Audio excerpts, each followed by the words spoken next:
हरिवंश राय बच्चन जी ने क्या खूब कहा है कि मंजिल मिले या ना मिले ये तो मुकद्दर की बात है, हम कोशिश भी ना करें ये तो गलत बात है। ज़िंदगी जख्मों से भरी है, वक्त को मरहम बनाना सीख लो। हारना तो है एक दिन मौत से, फ़िलहाल ज़िंदगी जीना सीख लो। नमस्कार दोस्तों, मैं हूं आपका दोस्त लोकेश साहू और आप देख रहे हैं लोकेश छत्तीसगढ़िया यूट्यूब चैनल। दोस्तों, ये हमारे लिए गर्व की बात है कि दुनिया में हर छत्तीसगढ़िया सबले बढ़िया। दोस्तों, छत्तीसगढ़ शिक्षक भर्ती में अभी स्थानीय भर्ती को लेकर युवाओं के मन में बहुत सारे भ्रम और सवाल चल रहे हैं, जिसको दूर करने के लिए कल शाम को मैंने एक वीडियो अपलोड किया था, जिसमें मैंने स्थानीय भर्ती को लेकर झारखंड हाई कोर्ट और खुद सुप्रीम कोर्ट के फैसले के साथ साथ और भी कई सारे तथ्य और आंकड़ों के साथ आपको छत्तीसगढ़ स्थानीय भर्ती के बारे में सब कुछ साफ साफ समझा दिया था। अगर आप लोग उस वीडियो को नहीं देखे हैं तो एक बार ज़रूर देखें, क्योंकि दोनों वीडियो आपस में जुड़े हुए हैं। फिर भी युवाओं के मन में अभी भी स्थानीय भर्ती कोर्ट केस को लेकर बहुत सारे सवाल घूम रहे हैं और इसको लेकर तरह तरह के कमेंट आ रहे हैं। तो कोई बात नहीं साथियों, इस वीडियो को शुरू से लास्ट तक देखें, आपको सब कुछ अच्छे से समझ आ जाएगा कि आखिर चल क्या रहा है। दोस्तों, आज का वीडियो स्थानीय भर्ती पार्ट 2 होने वाला है। दोस्तों, आपका और वक्त बिना जाए किए वीडियो को शुरू करते हैं। साथियों, वीडियो में आगे बढ़ें उससे पहले मैं आज के वीडियो का थोड़ा सा हिंट या हेडलाइंस बता देता हूं, ताकि आपको वीडियो अच्छे से समझ आ सके। सबसे पहले 100% आरक्षण और स्थानीय भर्ती को लेकर सुप्रीम कोर्ट के आदेश पर प्रकाश डालूंगा। उसके बाद स्थानीय भर्ती को लेकर अभी जो बवाल चल रहा है कि कभी खबर आती है कि सिर्फ सहायक शिक्षकों के पदों पर रोक लगी हुई है, कभी खबर आती है कि शिक्षकों के पदों पर भी रोक लग गई है, कभी खबर आती है कि किसी भी पद में किसी प्रकार का स्टे नहीं लगा है। तो इसको भी आपको विस्तार से सटीक तरीके से समझाने की कोशिश करूंगा, ताकि स्थिति पूरी तरह से साफ हो सके। और आखिरी में सबसे महत्वपूर्ण सवाल का भी मैं जवाब दूंगा पूरी सटीक तरीके से कि आखिर स्थानीय भर्ती का मामला इतना लंबा क्यों जा रहा है और इसका अंतिम फैसला सुनाने में कोर्ट इतना समय क्यों ले रहा है। उसके बाद वीडियो के अंत में आर्ट्स विषय के हमारे बेरोजगार साथियों के लिए एक महत्वपूर्ण सूचना है, उसे भी बताकर वीडियो को ख़त्म करूंगा। दोस्तों, आज का वीडियो भी थोड़ा सा लंबा हो सकता है, क्योंकि मेरा मानना है कि भले ही आपका 5-7 मिनट ज़्यादा खर्च हो, लेकिन आपको उस मुद्दे के बारे में जिसे आप जानना चाहते हैं उसके बारे में आपको सटीक तरीके से जानकारी मिले और आपको वीडियो देखने का कुछ लाभ हो सके और हमें भी लगे कि हमारा मेहनत 4 लोगों का भला कर रहा है। और सबसे महत्वपूर्ण बात है कि किसी भी मुद्दे को लेकर आप लोग पैनिक ना हो और आपके दिमाग में उल्टी सीधी खुरापाती सवाल ना पैदा हो, इसलिए वीडियो थोड़ा सा लंबा बनाया जाता है। तो चलिए दोस्तों, फटाफट वीडियो में आगे बढ़ते हैं। तो दोस्तों, कल के वीडियो में स्थानीय भर्ती को लेकर सबसे बड़ा सवाल यही था कि स्थानीय भर्ती को सुप्रीम कोर्ट ने आदेश कब दिया और क्या सच में कोई भी राज्य 100% आरक्षण नहीं दे सकता है। तो साथियों, इसको मैं विस्तार से समझाना चाहता हूं कि आखिर यह सवाल ही क्यों पैदा हुआ। तो दोस्तों, 100% आरक्षण को लेकर सुप्रीम कोर्ट ने 2020 में स्पष्ट रूप से कहा है कि किसी भी प्रकार से 100% आरक्षण देना असंवैधानिक है। और आपको मैं बता दूं कि स्थानीय भर्ती 100% आरक्षण है और इसका यह सबूत है झारखंड के एक पेपर कटिंग, जिसमें स्पष्ट रूप से साफ साफ लिखा है कि राज्यों के अंदर होने वाले नियोजन नीति के तहत स्थानीय भर्ती पूरी तरह से असंवैधानिक है, जिसको विस्तार से मैंने कल के इस वीडियो में बताया है। अब यहाँ पर सबसे बड़ा सवाल यही उठता है कि आखिर देश की सर्वोच्च न्यायालय ने साफ साफ कह दिया है कि कोई भी राज्य या खुद केंद्र सरकार 50% से ज़्यादा आरक्षण नहीं दे सकता है। तो स्थानीय भर्ती तो पूरी तरह से 100% आरक्षण है। ऐसे में राज्य सरकार ने सुप्रीम कोर्ट के आदेश का उल्लंघन करते हुए अपने अपने राज्यों में जहाँ जहाँ अनुसूचित जिले हैं उनके अंदर स्थानीय भर्ती आखिरकार क्यों कर रहे हैं। तो दोस्तों, सबसे पहले मैं स्पष्ट कर देना चाहता हूँ कि देश के अंदर कोई भी नियम कानून जो बनता है वो सुप्रीम कोर्ट नहीं बनाती है। पहली बात तो सुप्रीम कोर्ट को अधिकार ही नहीं है कोई नियम कानून बनाने का। नियम बनाने का काम देश की संसद करती है। कोई भी सामान्य कानून हो वो सबसे पहले लोकसभा में पास होता है, उसके बाद राज्यसभा में पास होता है, फिर अंत में राष्ट्रपति के हस्ताक्षर के लिए चले जाता है और आखिरी में राष्ट्रपति के हस्ताक्षर होने के बाद वह पूर्ण रूप से कानून बन जाता है और उसे सभी राज्यों में लागू करवाना राज्य सरकारों की जिम्मेदारी होती है। अब कानून बनने के बाद सुप्रीम कोर्ट की दो अहम जिम्मेदारी होती है। पहली तो जो कानून देश की संसद ने बनाई है उसकी संवैधानिकता को चेक करना, जांच करना कि वास्तविकता में यह कानून संविधान के दायरे में रहकर बनाई गई है अथवा नहीं, और कहीं इस कानून से किसी वर्ग विशेष के अधिकारों का हनन तो नहीं हो रहा है। दूसरा महत्वपूर्ण काम कि जो कानून देश की संसद ने बनाई है उसकी रक्षा करना देश की सर्वोच्च अदालत का काम है। इसका मतलब यह है दोस्तों कि सुप्रीम कोर्ट कानून नहीं बनाती है, कानून देश की संसद बनाती है। बस उस कानून की रक्षा करना सुप्रीम कोर्ट की जिम्मेदारी है। अब स्थानीय भर्ती को लेकर पूछा गया था कि आखिर सुप्रीम कोर्ट के आदेश का उल्लंघन करते हुए राज्य सरकारें अपने अपने राज्यों में स्थानीय भर्ती क्यों कर रहे हैं। दोस्तों यह सवाल गलत नहीं है, बिल्कुल सही सवाल है। तो साथियों यहीं पर थोड़ा सा अपना विवेक लगाने की ज़रूरत है कि भारत की संसद ने तो देश को चलाने के लिए हजारों नियम कानून बनाए हैं, जैसे बाल विवाह, दहेज प्रथा पर रोक, नशाखोरी, भ्रष्टाचार पर रोक, कालाबाजारी पर रोक, काला धन पर रोक, भ्रूण हत्या पर रोक, नारी सशक्तिकरण जैसे हजारों नियम कानून बना रखे हैं और इन सब की रक्षा करना सुप्रीम कोर्ट की जिम्मेदारी है। अब मैं इसको समझाने के लिए आपको इसी में से एक छोटा सा उदाहरण के माध्यम से समझाना चाहता हूं कि अब मान लो देश की संसद ने बाल विवाह पर कानून बना दिया कि देश के अंदर शादी करने के लिए, विवाह करने के लिए लड़के का उम्र कम से कम 21 वर्ष और लड़की का उम्र कम से कम 18 वर्ष होना अनिवार्य है। इससे ज़्यादा होने पर चलेगा, लेकिन इससे कम उम्र में शादी करने पर उसे बाल विवाह माना जाएगा और उस परिवार के ऊपर कानून के तहत कार्यवाही की जाएगी। संसद ने तो बाल विवाह पर कानून बना दिया और उसकी रक्षा करना सुप्रीम कोर्ट की जिम्मेदारी है, लेकिन इतने बड़े देश में जहां पर 2011 की जनगणना के हिसाब से 132 करोड़ की आबादी है और अभी 2021 में तो जनगणना हुआ ही नहीं है। अगर जनगणना होगा तो 140 करोड़ के पार भी जा सकता है देश की आबादी।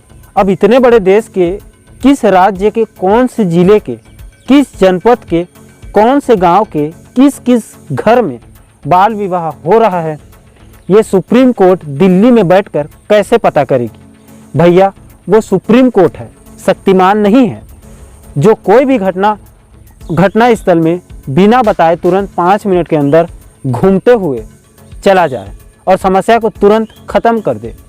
अगर वाकई में कहीं पर कानून तोड़ा जा रहा है तो उसके लिए कोर्ट में अर्जी लगानी पड़ती है। उसके बाद केस को वकील के माध्यम से कोर्ट के सामने रखा जाता है, तब जाकर कहीं कोर्ट इसे संज्ञान में लेते हुए देखती है कि कहीं वाकई में यहाँ पर कानून का उल्लंघन तो नहीं किया गया है, तब जाकर कोर्ट अपना फैसला सुनाती है। मेरे कहने का मतलब यह है दोस्तों कि सुप्रीम कोर्ट के आदेश का उल्लंघन भी हो रहा है तब भी कोर्ट कुछ नहीं कर सकती है जब तक वह मामला कोर्ट के सामने ना चला जाए। जब वह मामला कोर्ट के सामने जाएगा तभी कोर्ट उस पर अपना फैसला सुनाती है। जैसे इस केस के साथ हुआ था, झारखंड के अंदर सोनी कुमारी ने स्थानीय भर्ती के खिलाफ कोर्ट चली गई थी और कोर्ट ने इसे संज्ञान में लेते हुए स्थानीय भर्ती पर रोक लगा दी और कोर्ट ने जो दलील दी है वो समझने वाली बात है। कोर्ट ने कहा है कि इसके साथ ही अदालत ने राज्य के 13 अनुसूचित जिलों में इस नीति के तहत नियुक्ति प्रक्रिया को रद्द करते हुए दोबारा विज्ञापन निकालकर नियुक्ति प्रक्रिया शुरू करने का निर्देश दिया है। हालांकि इस दौरान अदालत ने 11 गैर अनुसूचित जिलों में जारी नियुक्ति प्रक्रिया को बरकरार रखा है।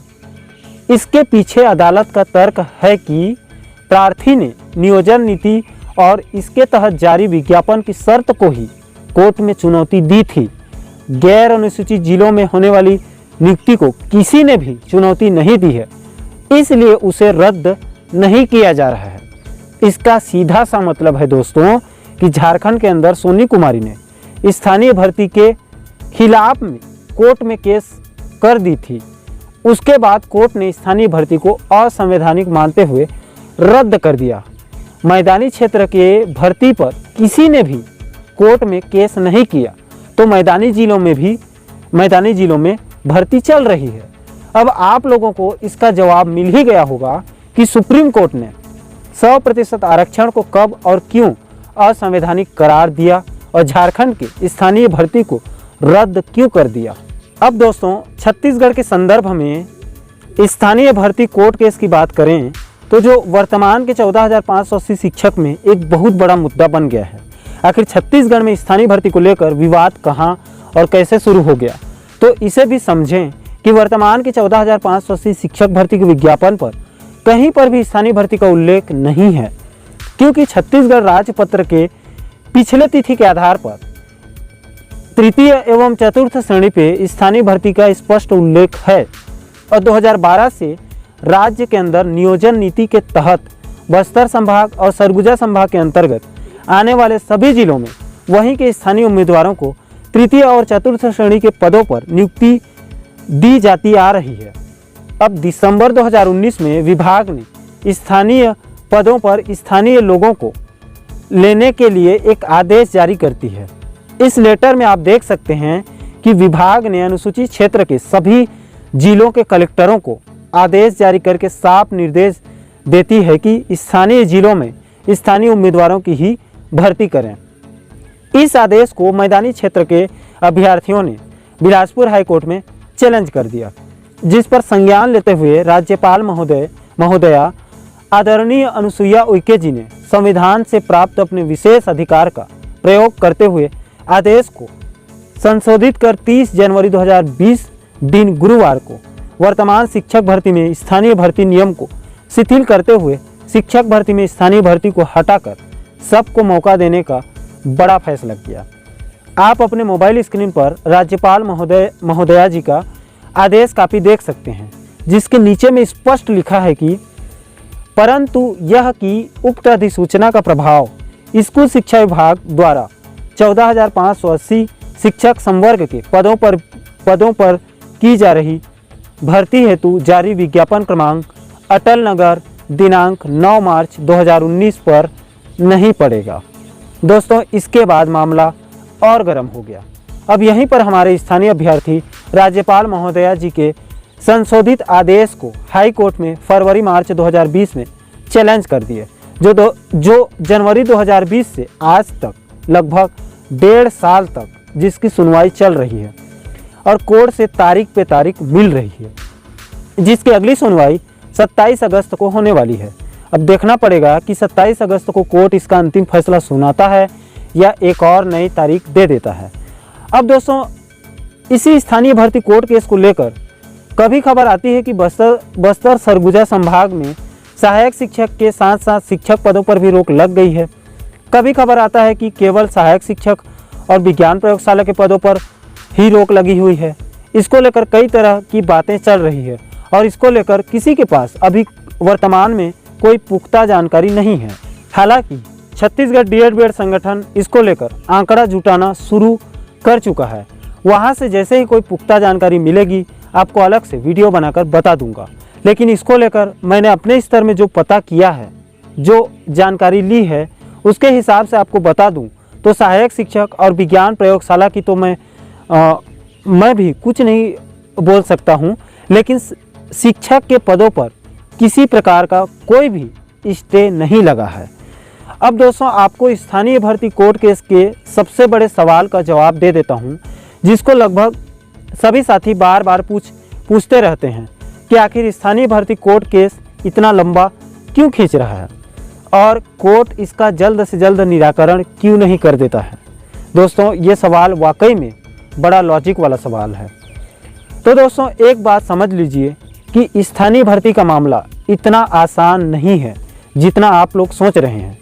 आप सोच रहे हैं कि स्थानीय भर्ती का संबंध सिर्फ 14,580 शिक्षक भर्ती से जुड़ा हुआ है। दोस्तों, आखिर स्थानीय भर्ती को लेकर कोर्ट अपना फैसला जल्द क्यों नहीं सुना रहा है, इसके भी 3-4 ठोस कारण हैं। दोस्तों, मैं सभी 3-4 कारणों पर तो आज बात नहीं करूंगा क्योंकि वीडियो बहुत ज़्यादा लंबा हो जाएगा। मैं सीधे मेन कारण पर आता हूं। तो दोस्तों इसे ध्यान से समझने की कोशिश करें कि आखिर कोर्ट स्थानीय भर्ती का फैसला जल्द से जल्द क्यों नहीं कर रहा है। तो दोस्तों कोर्ट दोनों पक्षों को तो ध्यान से बराबर सुन ही रहा है, साथ ही साथ वह भविष्य को लेकर भी चिंता कर रहा है। कैसे? तो दोस्तों यह स्थानीय भर्ती का मामला सिर्फ वर्तमान के 14,580 शिक्षक भर्ती पर ही असर नहीं डालेगा, बल्कि बस्तर संभाग और सरगुजा संभाग के अंतर्गत आने वाले सभी जिलों में भविष्य में होने वाले स्थानीय भर्ती को भी पूरी तरह से प्रभावित करेगा। वो कैसे? तो दोस्तों बिलासपुर हाई कोर्ट का फैसला स्थानीय अभ्यर्थियों के पक्ष में आ गया तो ठीक है, लेकिन अगर मैदानी क्षेत्र के अभ्यर्थियों के पक्ष में आ गया तो मामला फंस जाएगा और स्थानीय अभ्यर्थी राज्य से खत्म ही हो सकता है। क्योंकि अगर कोर्ट ने मैदानी अभ्यर्थियों के पक्ष में फैसला दे दिया तो भविष्य में सरकार नियोजन नीति के तहत स्थानीय जिलों में तृतीय और चतुर्थ श्रेणी के पदों पर उसे भर्ती लेते भी नहीं बनेगा। क्योंकि अगर वह भर्ती निकाल भी देती है तो मैदानी क्षेत्र के अभ्यर्थी फिर उस आदेश कॉपी के आधार पर कोर्ट में बिलासपुर हाई कोर्ट में या सुप्रीम कोर्ट में सरकार को चैलेंज कर देंगे और इस आदेश कॉपी के बाद फिर से मैदानी क्षेत्र के अभ्यर्थियों की जीत होना तय है। मतलब दोस्तों अगर कोर्ट मैदानी क्षेत्र के युवाओं के पक्ष में, कोर्ट का फैसला मैदानी पक्ष के युवाओं के पक्ष में अगर फैसला सुनाती है, मतलब दोस्तों अगर कोर्ट मैदानी क्षेत्र के युवाओं के पक्ष में फैसला सुनाती है तो भविष्य में स्थानीय भर्ती ही खत्म हो सकती है। इसके अलावा और भी 3-4 ठोस कारण हैं। तो दोस्तों इसीलिए बिलासपुर हाई कोर्ट अपना अंतिम फैसला सुनाने में ज़्यादा समय ले रही है। अब दोस्तों स्थानीय भर्ती की अगली सुनवाई 27 अगस्त को होने वाली है। अब देखना पड़ेगा कि 27 अगस्त को कोर्ट अपना कोई अंतिम फैसला देती है या फिर और ज़्यादा समय लेती है, यह तो कोर्ट ही तय करेगा। लेकिन मैं अपनी तरफ से एक सोशल मीडिया क्रिएटर होने के साथ साथ प्रदेश के एक जिम्मेदार नागरिक होने के नाते मैं हमारे प्रदेश के स्थानीय अभ्यर्थियों और मैदानी अभ्यर्थियों दोनों वर्गों के साथियों से हाथ जोड़कर एक अपील करना चाहता हूं कि साथियों कोर्ट का फैसला चाहे किसी के भी पक्ष में आए, ये तो कोर्ट को ही तय करना है। लेकिन दोस्तों इस कोर्ट केस के चलते जो आपसी भाईचारा है उसे कभी ख़त्म होने मत देना। मेरा मानना है दोस्तों कि एक बस्तरिया कहने में या एक रायपुरिया कहने में गर्व की बात हो चाहे ना हो, लेकिन एक छत्तीसगढ़िया कहने में गर्व की बात है। दोस्तों अब आर्ट्स विषय के अभ्यर्थियों के लिए एक छोटा सा संदेश है, उसे भी बता देता हूँ कि साथियों वर्तमान के 14,580 शिक्षक भर्ती पूरी तरह से कंप्लीट होने के बाद अगली भर्ती आर्ट्स विषय के बेरोजगारों के लिए होने की पूरी संभावना दिख रही है। साथियों अब आप लोग एकजुट हो जाइए, संगठन बनाकर सरकार के ऊपर दबाव बनाने की रणनीति के ऊपर काम करना शुरू कर दीजिए। आने वाले अगली भर्ती आपके कदमों के इंतज़ार में है। दोस्तों आपको बताने के लिए तो बहुत कुछ है, लेकिन वीडियो बहुत ज़्यादा लंबा हो जाएगा, इसलिए साथियों आज के वीडियो को यहीं पर समाप्त करते हैं। दोस्तों अंत में मैं हमारे प्रदेश के सभी बेरोजगार साथियों को बस इतना ही कहना चाहता हूं कि इतना सब सुनने के बाद भी अब भी जिसका खून न खौला, खून नहीं वो पानी है, जो छत्तीसगढ़ के विकास में काम न आए, बेकार वो जवानी है। दोस्तों आपसे एक छोटी सी विनती है कि इस वीडियो संदेश को छत्तीसगढ़ के शिक्षक भर्ती से जुड़े युवाओं के साथ साथ प्रदेश के तमाम बेरोजगार साथियों तक व्हाट्सएप, फेसबुक के माध्यम से शेयर जरूर कर दें और साथ ही साथ मेरे इस चैनल को भी छत्तीसगढ़ के सभी बेरोजगारों से सब्सक्राइब जरूर करवा दें, क्योंकि इस चैनल पर छत्तीसगढ़ के ज्वलंत मुद्दों पर ही वीडियो बनाया जाता है। दोस्तों मेरे वीडियो से प्रदेश के एक भी साथी का अगर भला होता है तो मैं अपने जीवन को सार्थक समझूंगा। दोस्तों आज के वीडियो में इतना ही, मुझे दीजिए इजाज़त। मैं मिलता हूं आपसे ऐसे ही एक और मज़ेदार वीडियो के साथ। तब तक के लिए जय हिंद, जय छत्तीसगढ़।